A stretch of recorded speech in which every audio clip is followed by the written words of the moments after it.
Thank you, Mateus, for accepting. Thank you, Renato, for the introduction, and thank the organizers for the invitation. It's a pleasure to talk to you about groupoids and linearization. Our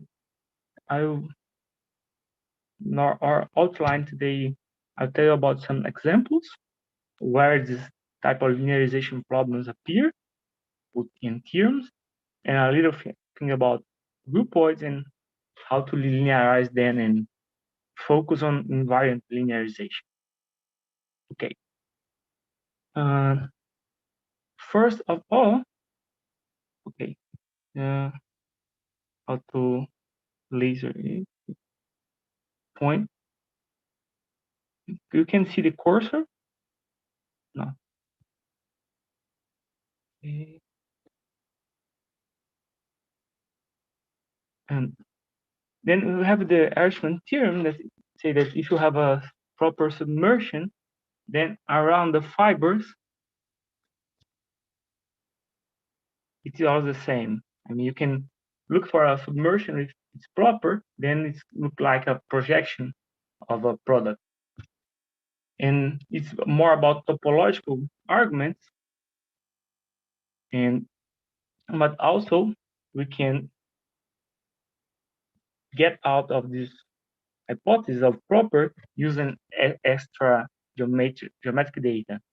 For instance, if you have a submersion in a metric on the total space M, then you can ask it for this metric for its follow property. You have two vectors that are orthogonal to your fiber. Then if they have the same projection, they should have the same norm. It means that also your fibers are equidistant. The distance between the fibers are measured by the transversal. And you can use these metrics. They have a nice property that you have a geodesic that is orthogonal to one fiber. It remains orthogonal to all fibers intermediates. Then you can use the exponential method. I mean, you have a fiber here. You can flow the central fiber to this another one using the geodesics. It's precisely using the exponential method. You have the normal bundle to your fiber. It's the tangent restricted to F, and take the quotient. It's a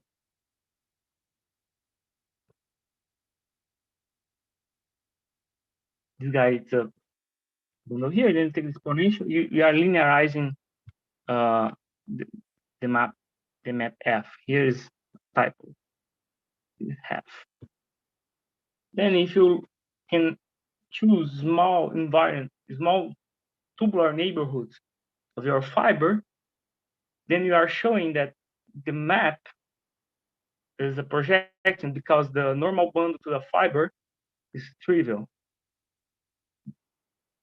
Then we can remove the drop. And also, what more interesting also that if you have a locally trivial fibration, then it has this metric is complete. Is a if only if you can trivialize your submersion if only if you have a complete map. And also, if you have an extra geometric data, you can linearize this data. I mean, to have a symplectic vibration, then this vibration is like a product, and all the fibers around your fiber are symplectomorphic to the center, fiber in the center. Okay.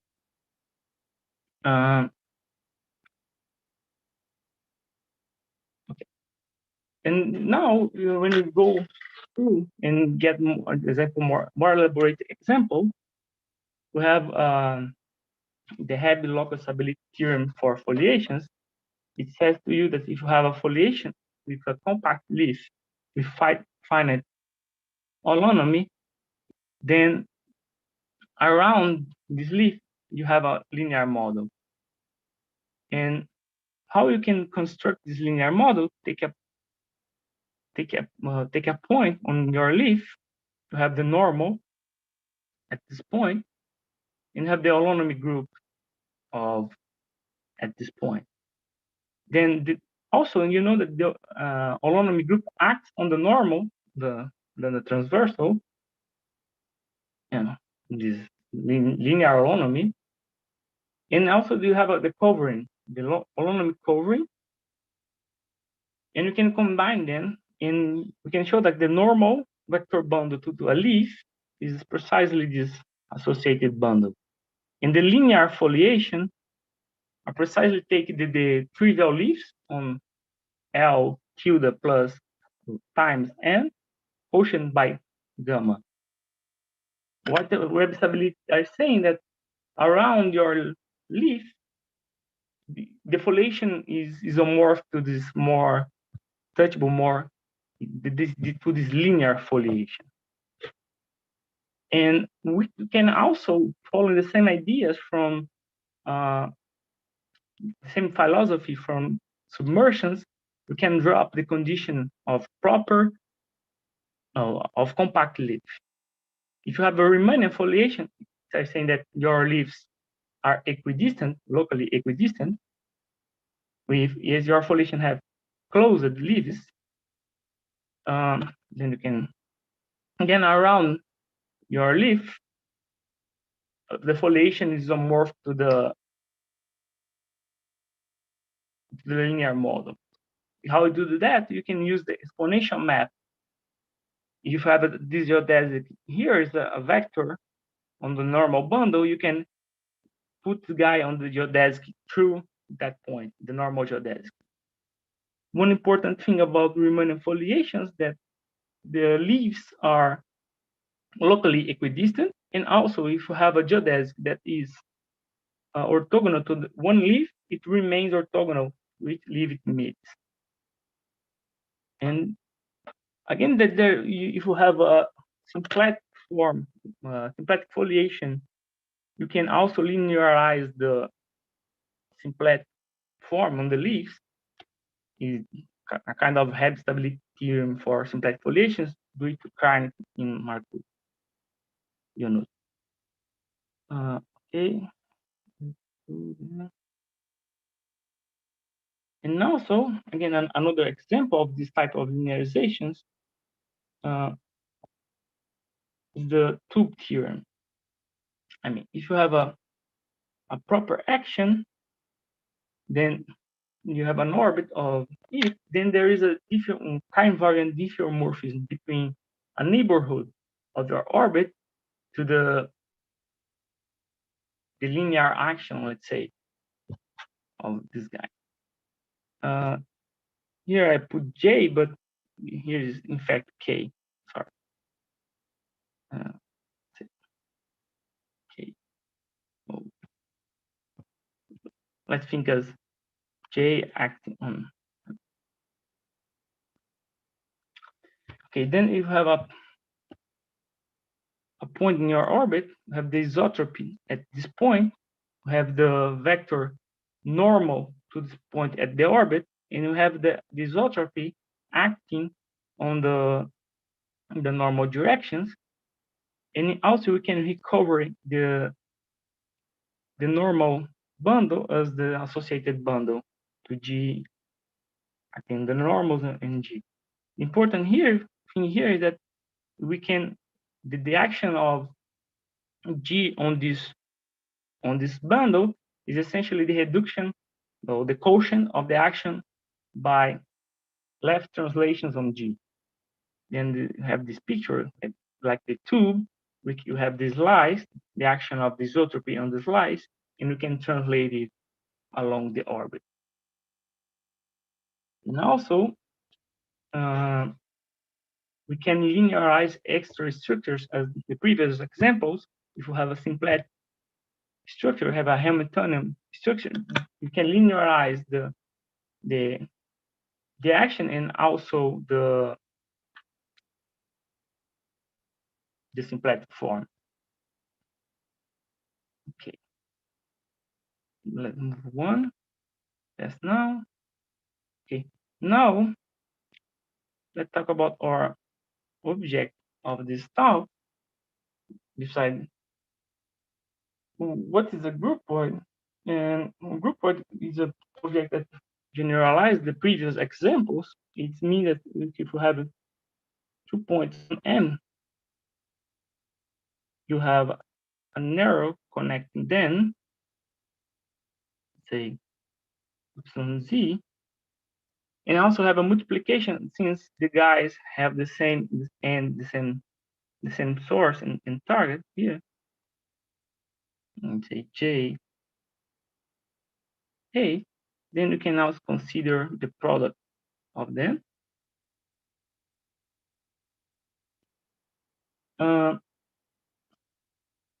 It's clear that we can invert the arrows, and we have a unit at each point. What's a necessary condition for a Lie groupoid is that the source and target map are submersions.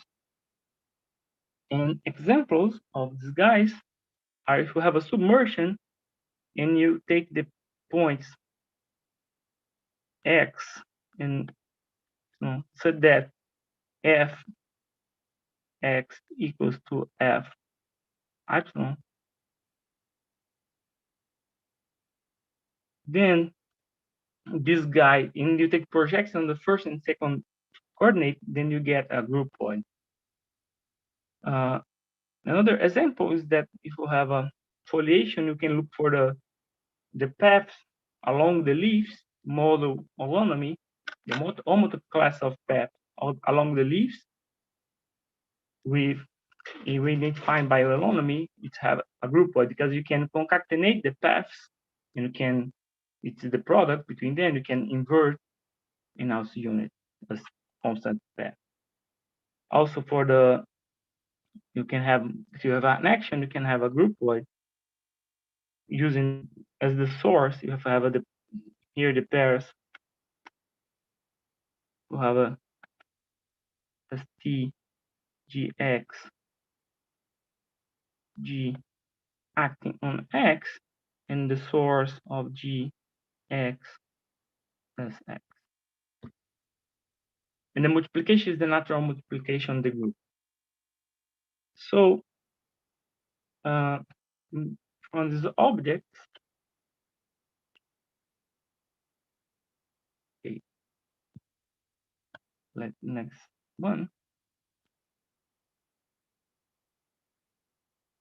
we can talk a little bit from the previous talk of Hui. We know that groupoids are the one counterpart of the Poisson geometry, because if you have a Poisson geometry and P, this induces a Lie algebraic structure on T star M,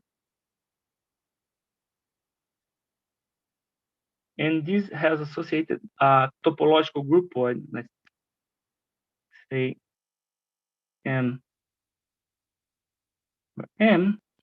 Weisstein groupoid.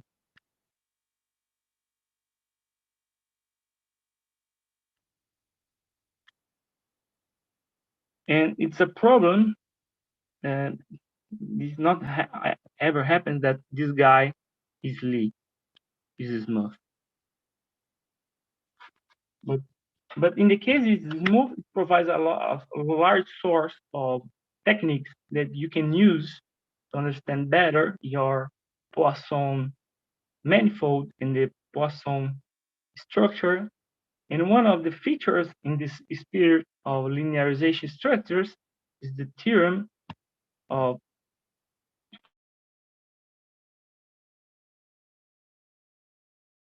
Karnik in Markut that gives the model of linearization for the Poisson structure around a compact leaf.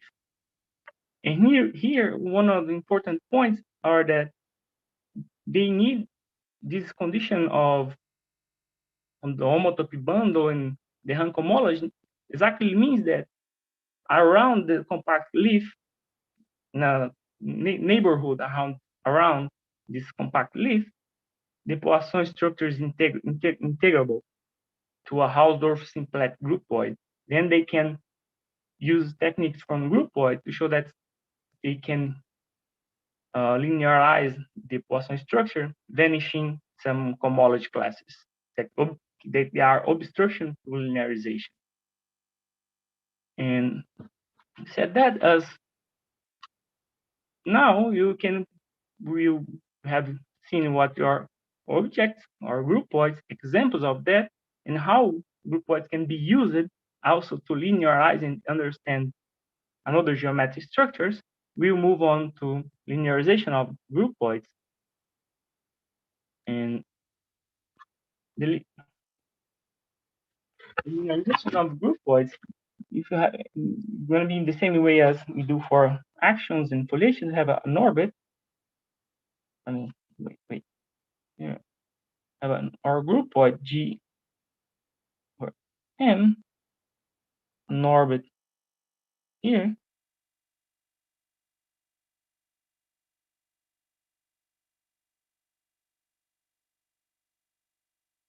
And we have in the same way normal bundle. We can think as a linearization of tubular neighborhood around the orbit. But now we have more data, we have G. We could somehow linearize G or the groupoid. What I have to do is we can restrict the groupoid to the orbit. Now take here the normal bundle around the orbit, the restriction, and look for a morphism here that are saying our guy here, source and target, and here is the DT, yes. And if you are able to find, not from the full model, but you can find, let's say here, neighborhoods U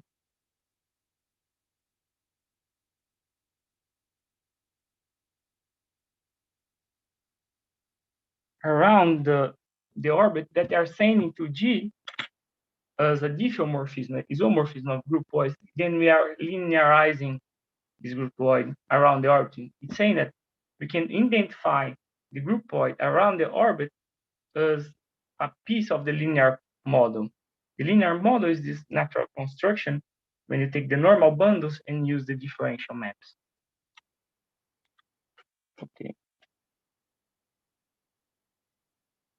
Then we have this follow theorem. Also, I should mention here the sequence here. Zoom. Here. And the theorem is that if you have a proper groupoid, proper here means that if you have the product between the source and target, it's a proper map. You have an orbit, then you have neighborhoods around the orbit on the normal bundle and M, and an isomorphism between the restriction of the linear model to this neighborhood and the groupoid to this neighborhood. One important thing that we are doing in this talk is that this theorem, when you stop here for proper groupoids, there is no getting, and it's not clear that the neighborhood V and U are invariant in the sense that they are union of orbits. I mean, if you have an orbit that intercepts, I mean here, let's say U, it's not clear that this theorem holds for,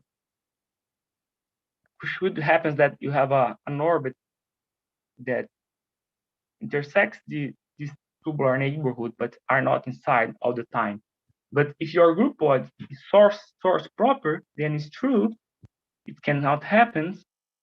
One orbit that intercept is contained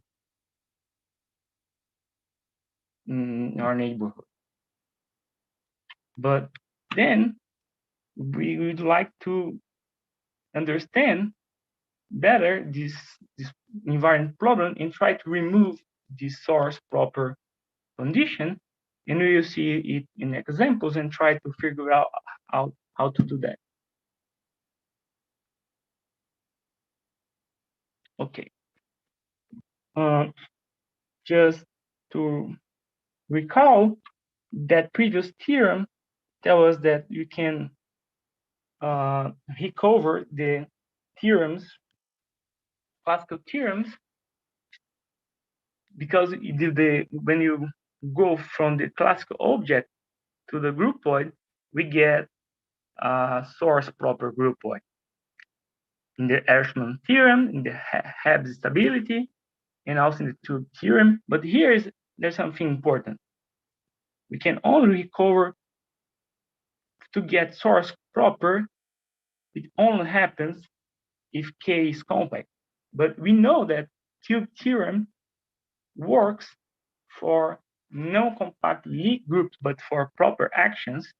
Then there is a piece of this theorem that is not covered by the previous theorem as a groupoid theorem.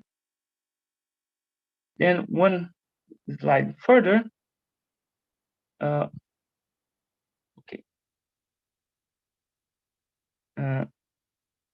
We have seen also that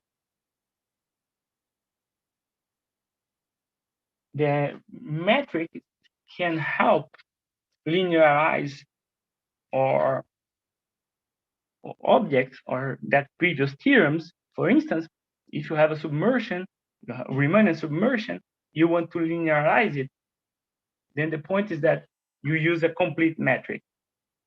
And it also implies that the source maps locally trivial. And if you want to linearize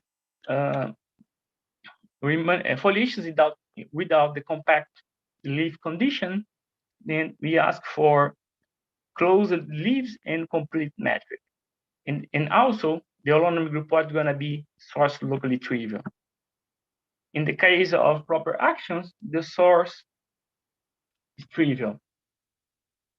I'm not sure how much time I have, because you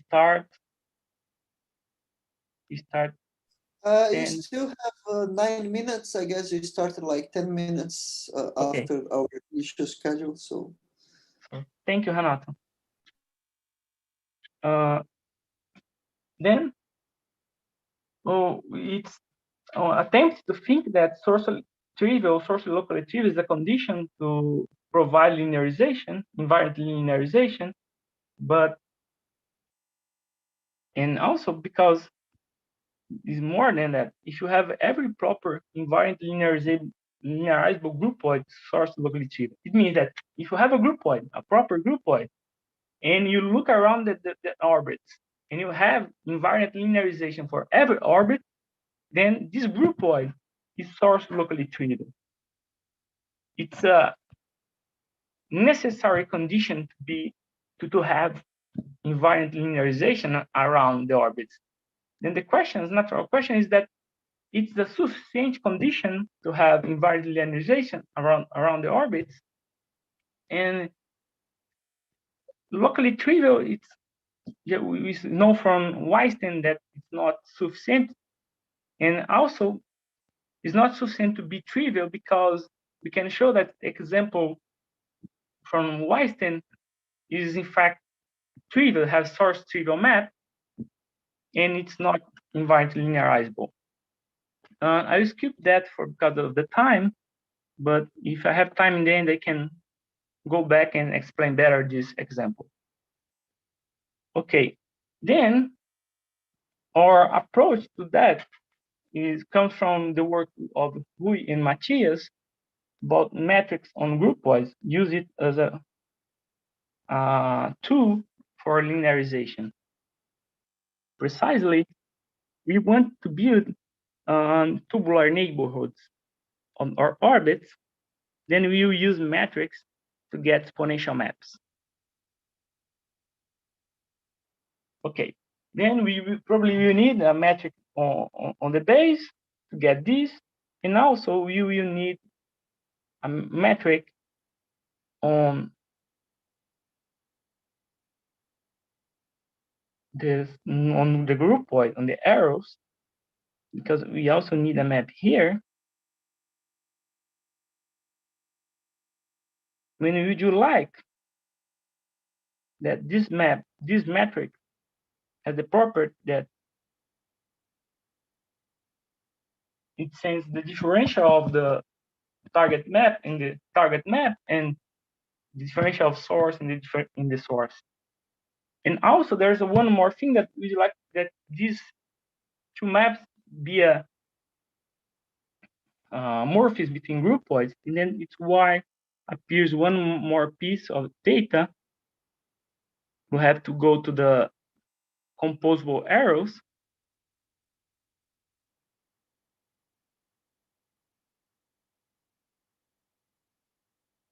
to check the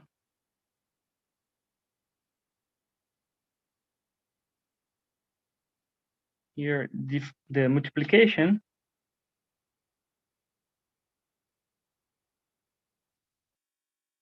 And the metric, the two metric, is a precise metric.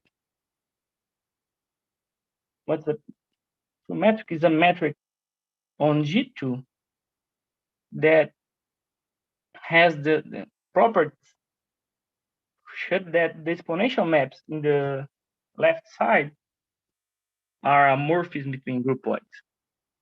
It has nice features that, for instance, that the multiplication is a submersion, and the source and target are submersions also, and you can project all the metrics. Then you have a eta 1 on G and eta 0 on M. And another nice feature is that the orbit foliation on M is locally equidistant, is a Riemannian foliation, or if you prefer, if you have a geodesic of eta 0 that's orthogonal to one leaf, it remains orthogonal to each leaf. Then we can use these three metrics to linearize our groupoid around an orbit.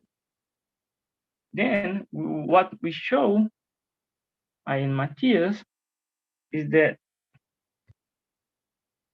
if your groupoid admits a two metric so that the metric on the base is complete, then you can find a tubular neighborhood that's invariant around your orbit. I mean, you have no more this problem if you have your orbit here.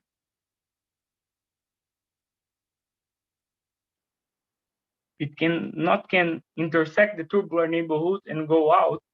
It's still inside of the tubular neighborhood. It's precisely because the orbits are equidistant. You can measure this distance, and if it's complete, the distance between two orbits are constant along all the orbits. You can go, and the distance will be the same in the case the metric is complete. Then you can work with the groupoid structure to show that it's you can find this tubular neighborhood around the orbit where the exponential map is a diffeomorphism. And one other part that's important, and that was in the case of fibrations, if you have a invariant linearizable groupoid, then you can construct a metric that G invariant is complete. Okay, just two applications and I will finish here. So, okay. So I guess it's over. Okay. I'll say you have 2 minutes. So, well, there is time for a very quick question because we are already behind schedule. Oh, sorry, Renato. It works again. Because there's some problem with. Yeah. Okay. Just to mention that we can recover the classical tube theorem, and also we can show that this guy is equivalent for regular groupoids. And that's all. Thanks, guys.